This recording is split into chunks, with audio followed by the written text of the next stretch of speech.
que Dieu le pardonne. Et vous savez ce que Bilal lui a dit? Bilal lui a dit non, je ne définirai jamais un visage qui se concerne devant le Créateur. Je ne définirai jamais un visage qui se concerne devant le Créateur. Et les prophètes le voient. En plus de cela, je vous apprends de la religion.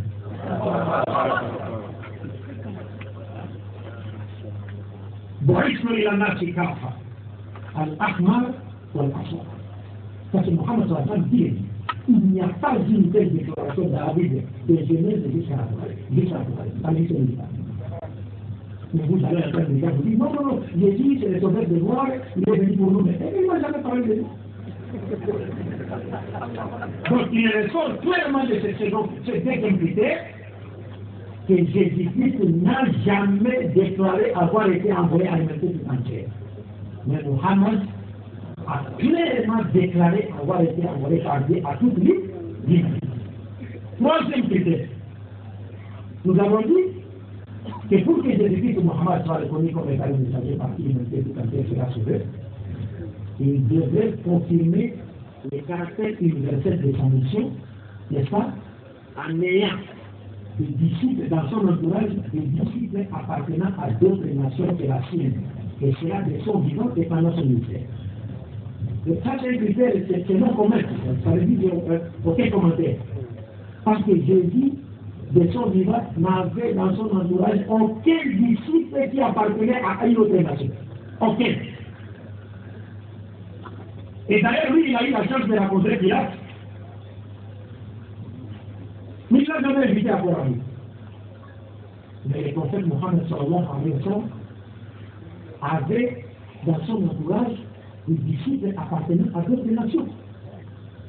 Nous avons Bilal, nous avons encore dit Salman al-Farsi, dit encore Cheikh Gourouni, dit encore, c'est une religion pour vous. Hein?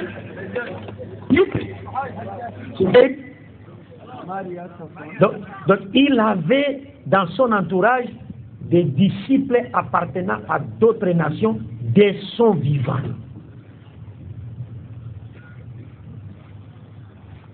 Et la personne qui faisait l'appel à la prière, c'est un noir, Bilal. Est-ce que vous comprenez? Donc par rapport à ce troisième critère, nous pouvons conclure par rapport à ce troisième critère que Jésus-Christ n'a jamais confirmé le caractère universel de sa mission en ayant des disciples appartenant à d'autres nations.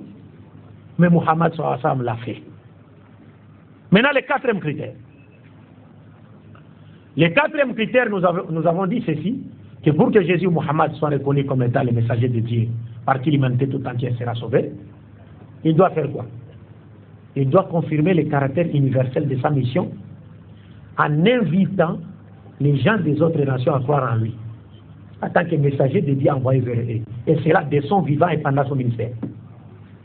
Mais maintenant, lorsqu'on regarde du côté de Jésus, Jésus ne l'a jamais fait. Il n'y a pas un seul verset de la Bible qui dit que Jésus aurait envoyé, c'est-à-dire invité les gens des autres nations à croire en lui. Ça ne dit nulle part. Et il n'a même pas envoyé ses apôtres aller chercher les gens des autres nations à croire en lui. Nulle part. Parce qu'il y a des chrétiens, quand ils lisent Matthieu 28, 19, Jésus s'adressant à ses apôtres leur dit, allez dans toutes les nations, faites des hommes, des disciples, en les baptisant au nom du Père, du Fils et du Saint-Esprit. Ils disent, ah, vous voyez, il a donné à ses apôtres l'ordre d'aller faire quoi? D'aller inviter les gens des autres nations. Non, ce n'est pas ça l'essence de ces versets. S'il y a des chrétiens dans cette salle, n'est-ce pas, ils pourront venir pour me braquer ces versets. Et Inch'Allah ta'ala, nous allons leur aider à comprendre ces versets. Parce que chez moi en RDC, il y a des pasteurs qui sont convertis à l'islam à partir de ces versets. Et c'est ces jours-là, ils m'ont dit, ah, nous, on ne connaissait pas l'essence de ces versets. Il aurait fallu qu'un musulman nous explique cela pour comprendre, et sur base, à la lumière d'autres versets de la Bible, qui sont clairs dans la Bible. Donc nous disons, Jésus n'a jamais invité quiconque à croire en lui en tant que messager de Dieu. Il a rencontré Pilate, qui était le gouverneur de la Palestine, qui était le représentant de l'empereur romain à l'époque de Jésus. Il a rencontré Pilate. Mais jamais Jésus n'a invité Pilate à croire en lui. Il a rencontré Hérode. Mais jamais il n'a invité Hérode à croire en lui. Mais lorsqu'on regarde Mohammed sallallahu alayhi wa sallam, il n'a rencontré aucun représentant de l'empereur romain. Mais il a écrit des lettres. Il a envoyé une lettre à l'empereur romain. Il a envoyé une lettre à l'empereur perse. Il a envoyé une lettre au roi d'Égypte. Il a envoyé une lettre au roi de Yémen. Il les invita tous à croire en lui comme étant le messager de Dieu envoyé à l'humanité tout entière. Et ça, dès son vivant et pendant son ministère. Aucun prophète de Dieu ne l'a fait dans la Bible jusqu'à la fin des temps. Mais Mohammed sallallahu alayhi wa sallam l'a fait. Il les a tous invités à croire en lui. En tant que messager de Dieu envoyé à l'humanité tout entière, dès son vivant. Et non après qu'il soit mort, les musulmans commencent à raconter des mensonges sur lui. Non, non, non. Ça c'est dès son vivant et les textes sont là. Mais les gens attendent que Jésus soit parti pour dire, oh non, non, non, mais il a été envoyé à l'humanité tout entière.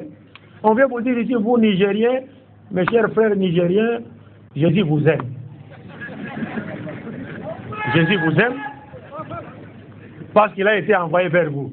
Et pour vous prouver que Jésus vous aime, qu'est-ce qu'il vous braque comme verset? Il vous braque Jean chapitre 3, verset 16, qui dit, Dieu a tant aimé le monde, et il a envoyé son Fils unique afin que quiconque croit en lui ne périsse point, mais qu'il ait la vie éternelle. C'est le verset qu'on vous braque.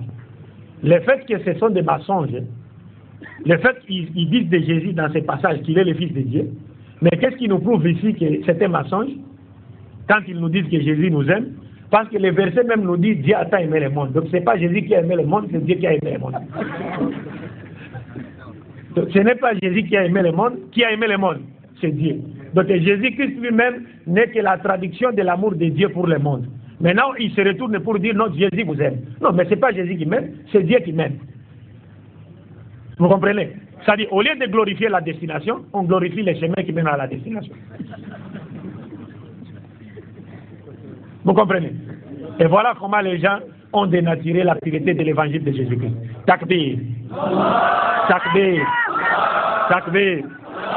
وَقُلْ جَاءَ الْحَقُّ وَزَهَقَ الْبَاطِلُ إِنَّ الْبَاطِلَ كَانَ زَهُوقًا. Donc, par rapport à ces quatrièmes critères, nous avons compris que Jésus-Christ n'a jamais invité une seule personne appartenant à une autre nation que celle des enfants d'Israël pour qu'ils croient en lui en tant que messager de Dieu envoyé à l'humanité tout entière. Ça n'existe pas. Mais Mohammed l'a fait dès son vivant à la Mecque et à Médine, et il a envoyé des lettres pour